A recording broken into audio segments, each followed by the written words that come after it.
Hi guys! For today's lesson, pag-aaralan natin ng Grade 10 Math, Quarter 1, Module 4. So, nasa Module 4 na tayo ng ating Grade 10 Math, and that is Geometric Sequence, Geometric Means, and Geometric Series. Sa Module 3 natin, pag-aralan na natin kung ano yung Geometric Sequence. So, ngayon, i-review lang natin siya ng konti para mas maintindihan natin ang ating Module 4. So, ano nga ba yung Geometric Sequence? Geometric Sequence is a sequence made by multiplying the same value each time. We call the same value as the common ratio. Okay, so si geometric sequence daw, as we all know, na makukuha natin siya sa pamamagitan ng pag-multiply ng same value sa previous na sequence or sa previous na term ng ating sequence. At ang value na yon, tinatawag natin siyang common ratio. The nth term of a geometric sequence. So, paano ba natin kukunin ang nth term ng geometric sequence? Of course, meron tayong general rule. So, ang general rule natin sa pagkuha ng ating geometric sequence is nth term is equal to first term multiplied by the common ratio raised to the number of terms minus 1. Okay, so ito yung general rule natin para makuha natin ang ating nth term or yung term na hinahanap natin sa isang geometric sequence. Meron tayong steps kung paano natin kukunin ang mga terms or ang nth term ng ating geometric sequence gamit ang ating rule na nandito. Okay, so first step natin, know the common ratio. Dapat alam natin kung ano yung common ratio ng ating sequence. Paano ba natin kukunin ang ating common ratio? Okay, so ang pagkuha ng common ratio again ng ating geometric sequence, sa second term, i-divide natin kay first term. So, second term divided by the first term. Makukuha natin ang ating common ratio. Pagkatapos, kapag nakuha na natin ang ating common ratio, ang pangalawang step is determine the first term of the given sequence. Aalamin natin kung ano yung first term ng ating sequence. Kasi base dito sa ating general rule, kailangan meron tayong first term at common ratio. Okay? So, ang third naman is solve for the nth term. Kapag alam na natin ang ating common ratio at ang ating first term, pwede na nating isolve ang ating nth term gamit ang ating general rule na nandito. Okay? So, napaka-importante na memorize natin ang ating general rule para alam natin kung paano kukunin ang nth term ng geometric sequence. Meron tayong mga examples dito para mas maintindihan natin kung paano kukunin ang mga nth term sa isang geometric sequence. Okay, number 1, find the seventh term of the given sequence, 6, 24, and 96. Okay, so hahanapin natin ang seventh term ng geometric sequence natin na nandito. Of course, unang gagawin, ilalagay natin ang ating given. So, ang given natin, ang ating first term is 6. 6 ang ating first term at second term is 24. Pagkatapos, ang term na hinahanap natin is 7th term. Okay, so ang first step natin again, kukunin muna natin ang ating common ratio. So, si common ratio, ang second term divided by the first term. So, second term is 24 at si first term is 6. So, 24 divided by 6, ang common ratio natin is 4. Okay, so meron na tayong common ratio at ating first term. So, proceed na tayo sa pag-solve ng ating nth term. So, nth term is equal to first term multiplied by the common ratio raised to the number of terms minus 1. I-solve na natin siya. So, anong number of terms ang hinahanap natin? 7. Kaya, 7th term is equal to, first term natin is 6, multiplied by the common ratio na 4. Okay, so, first term 6, common ratio is 4. So, i-substitute lang natin ang ating formula. And then, raised to the number of terms. Ang number of terms natin is 7, kasi 7th term yung hinahanap natin, minus 1. Okay, so 6, kopyahin lang natin at si 4. 7 minus 1 is 6. So, 6, si 4 raised to the power of 6, ang ibig sabihin niyan is si 4, i-multiply niyo siya 6 times. So, 4 times 4 times 4 times 4 times 4 times 4, 6 times, ang sagot is 4,096. Okay, so pwede niyo siyang isolve sa inyong mga papel kung tama ba yung sagot natin or pwede niyo gamitin yung inyong mga calculator. So, 4 raised to the power of 6 is 4,096. Now, si 6, i-multiply natin kay 4,096. So, 6 times 4,096 is 24,576. So, therefore, ang 7th term ng ating geometric sequence na 6, 24, and 96 is 24,576. Okay, so ito na yung sagot natin. Example number 2 tayo. So, find the 5th term of the geometric sequence, -3, +9, and -27. Ang unang gagawin natin is i-identify muna natin ang ating given. So, ang ating first term natin is -3. Ang ating second term is +9.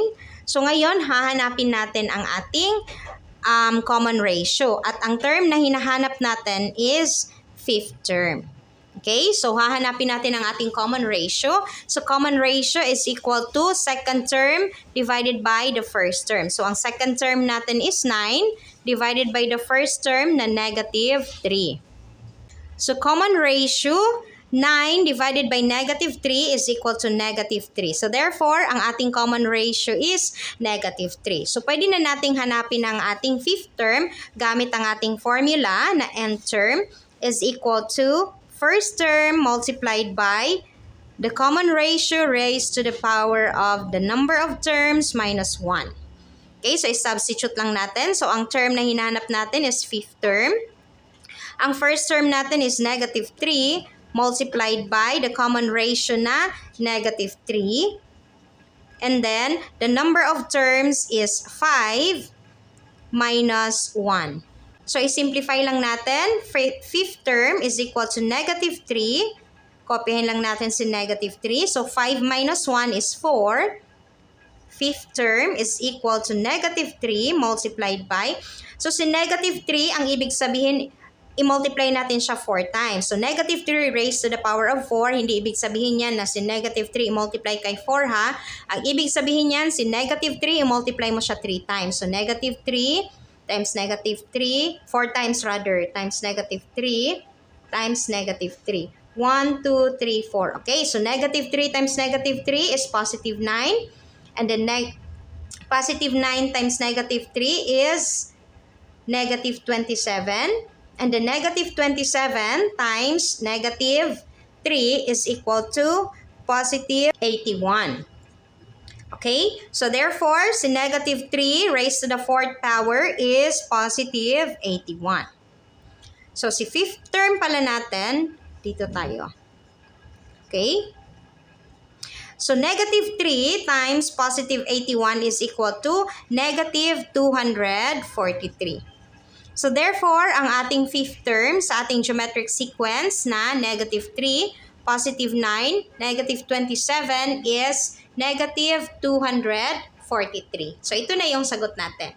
Okay, nilipat ko lang siya dito sa baba. So, ang 5th term natin is -243. Okay, so punta tayo sa ating example number 3. So, find the 8th term of the geometric sequence, 32, -16, 8, and -1/4. -4 rather. First, i-identify muna natin ang ating given. So, ang given natin, first term is +32. Ang ating second term is -16. At ang hinahanap natin na term is 8th term.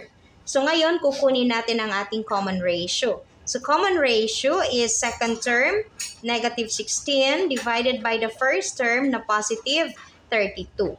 So, common ratio, so si -16 at si +32, pwede natin siyang i-reduce into lowest term sa pamamagitan ng pag-divide sa kanilang dalawa ng 16. Okay, so -16 divided by 16 and 32 divided 16. So, -16 divided by 16 is -1. At si 32 divided by 16 is 2. So, therefore, ang ating common ratio is -1/2. Okay, so ang common ratio natin is -1/2. Dahil may common ratio na tayo, so pwede na nating hanapin ang ating 8th term gamit pa rin ang ating general rule or ang ating formula na nth term is equal to first term multiplied by the common ratio raised to the number of terms minus 1. So, i-substitute lang natin siya. So, ang term na hinahanap natin is 8th term. Ang ating first term is positive 32 multiplied by the common ratio na negative 1/2. And then, n natin is 8 minus 1. So, 8 term is equal to 32 negative 1/2. 8 minus 1 is 7. So, 8 term, kita pa ba sa baba? Okay. So, 8 term is 32. So, si negative 1/2, i-multiply natin siya 7 times. Okay? So, negative. So, 1, i-multiply natin ng 7 times ay 1 pa rin. And then, si 2, i-multiply natin ng 7 times. So, 2 times 2 times 2 times, wait lang, 2 times 2 times 2 times 2 times 2 times 2 times 2 is equal to 128. Okay? So, dito tayo sa kabila. So, 8 term is equal to 32 divided by, kapag fraction, i-multiply ang numerator at i-multiply ang denominator and then i-reduce into lowest term. Kapag nahihirapan kayo ng fraction, so bumalik kayo sa ating mga basic na tutorial. Meron tayong fraction doon kung paano mag-multiply. Okay? So, 32 multiplied by negative 1 is equal to negative 32 over, si 32 automatic yan siya, meron siyang denominator na 1. So, 1 times 128 is 128. Okay, so ang 8 term natin is, si negative 32 over 128 is pwede natin siyang i-reduce into lowest term sa pamamagitan ng pag-divide sa kanila ng 32. So, pwede natin silang i-divide pareho sa 32. Okay, so pwede nyo na hindi ilagay ang ganito, pinapakita ko lang sa inyo. So, pwede na siyang automatic na i-reduce into lowest term nyo siya ha. So, negative 32 divide 32 is negative 1 over 128 divided by 32 is 4.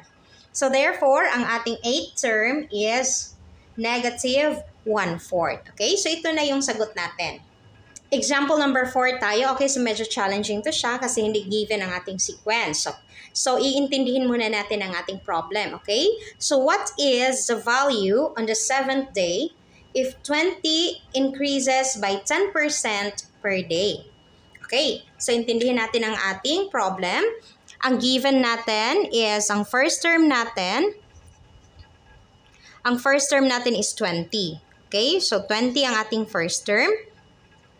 And then, ang hinahanap natin na term is 7th term kasi ang sabi dito, what is the value in the 7th day? So, ang term na hinahanap natin is 7th term. Now, hindi natin pwedeng kunin ang ating common ratio kasi wala tayong second term. So, kukunin muna natin ang ating second term base dito sa ating problem. Ang sabi niya, 20 increases by 10% per day. So, makukuha natin ang ating second term kapag si 20 i-increase natin ng 10%. Okay? So, ang second term natin is, ang first term, 20 plus 10%. 10% ni 20. Okay? So, second term, 20 again, 20 plus 10% ni 20. So, ano yung 10% ni 20? So, i-multiply lang natin siya. So, si 10 is magiging 20 times, si 10 is magiging 0.10. Okay? Kasi si 10, para mawala ang percent sign niya, pwede nyo siyang i-divide ng 100. Kapag dinivide nyo siya ng 100, magiging 0.10. Or simply, kukunin nyo, tatanggalin nyo ang inyong percent sign, tapos i-move nyo ng 2 beses ang decimal point para hindi kayo malito. So, kaya si 10% naging 0.10. So, i-multiply natin siya. 0 times 0 is 0. 1 times 0 is 0. 1 times 2 is 2. Okay? So, 1, 2, 2 decimal point, 1, 2. So, therefore, ang 10% ni 20 is 2. So, 20 plus 2. Kinuha muna natin ang ating second term ha. So, ang second term, si 20 mag-add ka ng 10%. So, ang 10% ni 20 is 2. So, ang second term natin is 22. Okay, so meron na tayong second term. Pwede na natin kunin ang ating common ratio. So, si common ratio is second term divided by the first term. So, 22 divided by 20. So, common ratio is equal to 22 i-divide natin kay 20. So, 22 divided by 20. So, 22 divide 20 is 1. 20. Bring 2 minus 0 is 2. And then, mag-add tayo ng 0. Bring down 0. So, 20 divide 20 is 1. So, 1.1. So, 22 divided by 20 is 1.1. So, ang common ratio natin is 1.1. So, pwede na nating hanapin ang ating 7th term. I-solve na natin ang ating 7th term gamit ang ating formula na nth term. First term multiplied by the common ratio raised to the number of terms minus 1. So, ang hinahanap natin na term is 7th term. Ang first term natin is 20 multiplied by our common ratio na 1.1 raised to the number of terms, so 7 minus 1. So 7th term, 20, 1.1, 7 minus 1 is 6. 7th term is equal to 20.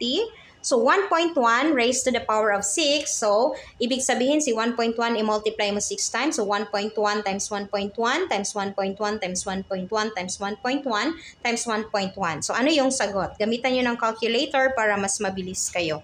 So 1.1 raised to the power of 6 or i-multiply mo siya 6 times is 1.771561. Okay, so 1.771561. So, ang 7th term natin, i-multiply natin ito kay 20. So, 20 multiplied by 1.771561, ang sagot natin is 35 pwede nyo gamitan ng calculator or i-solve nyo sa inyong mga papel. Mas maganda na i-solve nyo sa inyong mga papel para mahasa ang inyong pagmumultiply. Okay? So, 35.43122 or i-round off natin siya. Ang 7th term natin is equal to 35.43. Okay, so ito na yung 7th term natin. So, ibig sabihin pala, on the 7th day, ang value natin is 35.43. Okay, so I think hanggang dito na muna tayo kasi kapag tatapusin natin siya, mahaba ang ating video. So, ang susunod naman nating tatalakayin is ang inserting geometric means between terms of a geometric sequence. That's all for today's video, guys. Sana may natutunan kayo sa ating lesson for today. See you on our next lesson. Bye!